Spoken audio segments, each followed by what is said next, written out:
Hey YouTube, it's me, Ashley, a girl and her flowers. I actually put this flower crown on just to make the video. So I know I was supposed to vlog yesterday and I didn't, but it's been kind of rough. We had to put a pause on potty training because someone's back teeth decided they wanted to make an appearance, so he is not feeling very well and I don't want to push the issue. There's a couple of topics I want to talk about. um So I made some talking points and I'm going to sit and talk about them once I get this kid comfy, and I will be right back. All right, I'm back, guys. So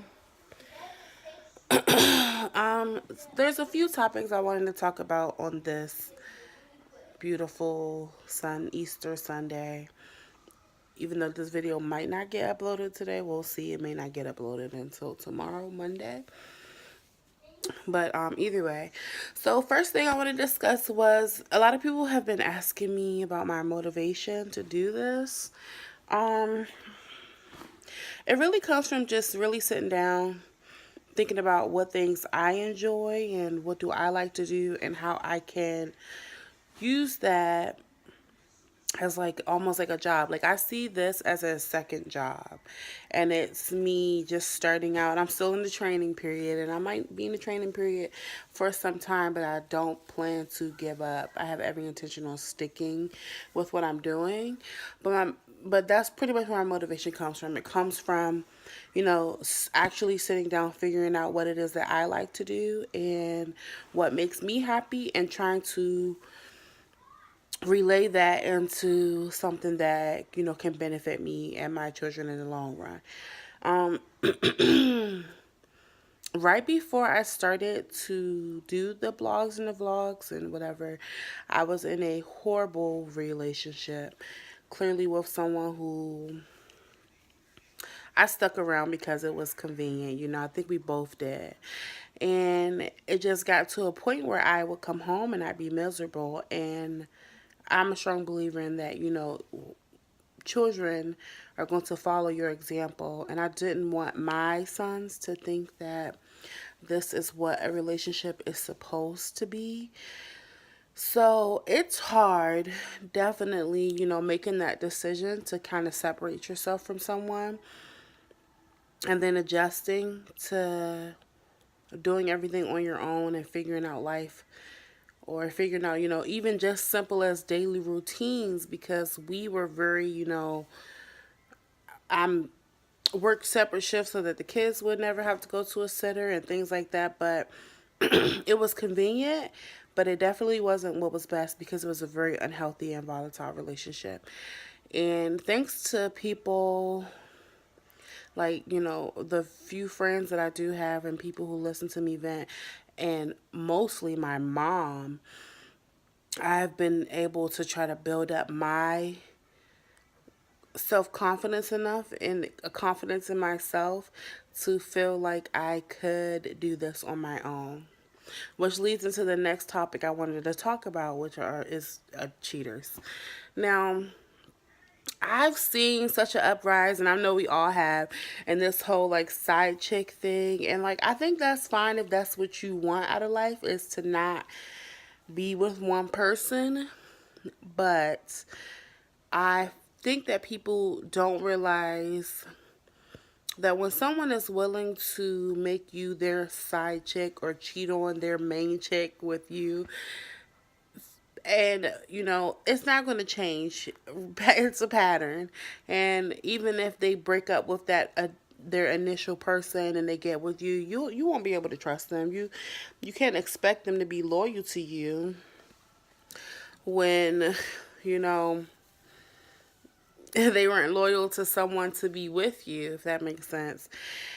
And I say, me personally, speaking from experience, especially in this last relationship, I mean, me and this person were together for a few years, and I did not know that they were in a relationship for years prior to being in a relationship with me.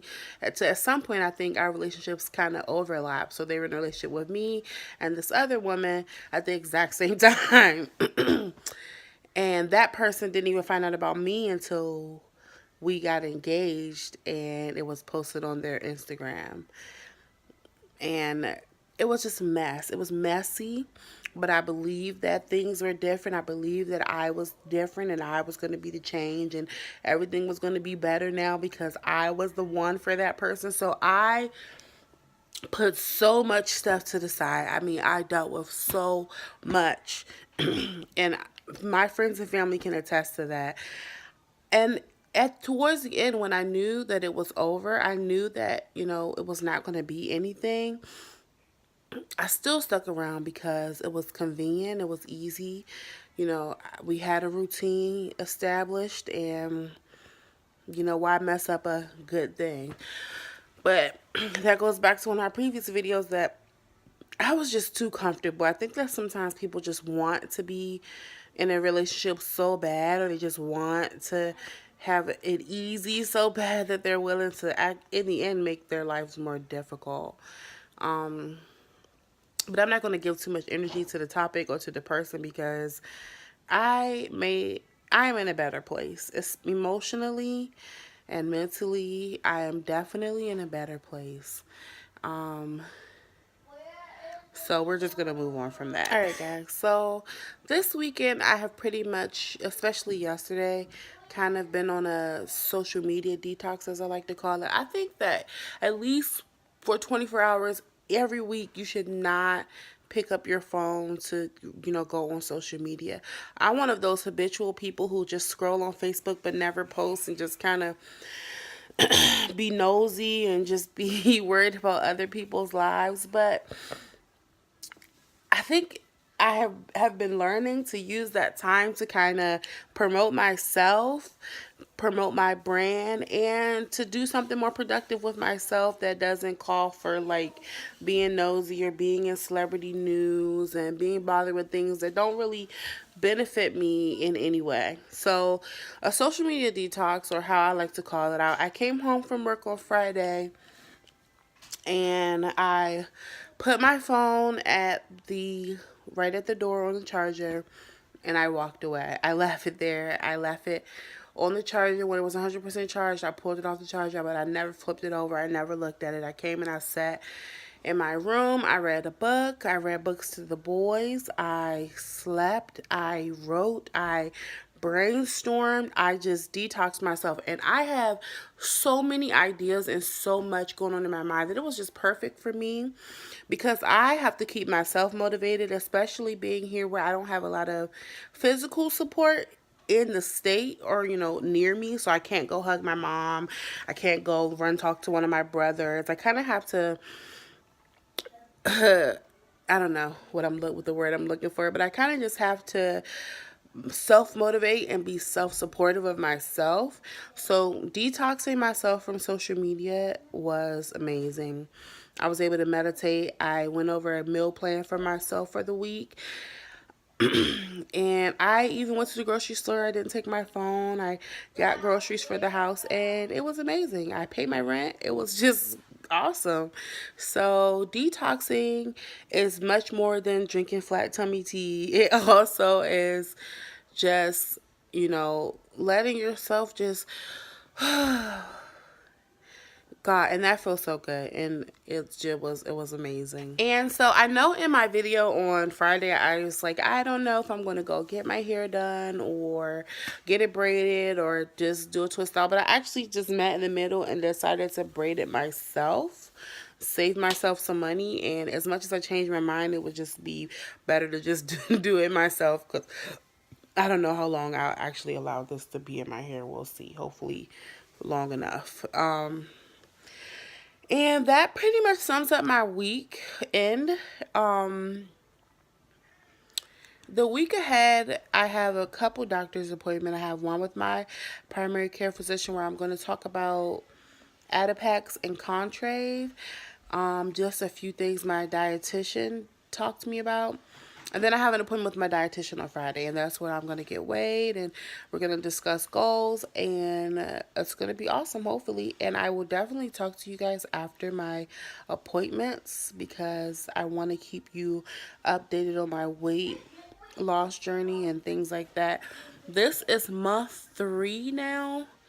January, February, March, April. So yeah, so this is technically my month 3 appointment, and I have 3 more months of appointments to go.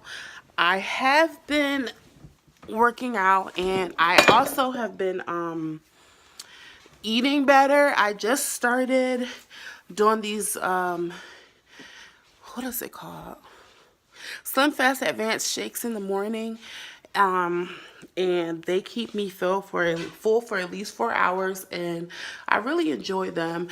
I'm probably going to take some before pictures for my blog, but that's going to also come with me becoming more comfortable with really putting my weight out there. But, you know, baby steps. I hope this was a good little summary / review. I look forward to talking to you guys soon. Definitely read my blog, because I'm going to go more into being in an unhealthy relationship, especially like the one that I got out of. But until next time.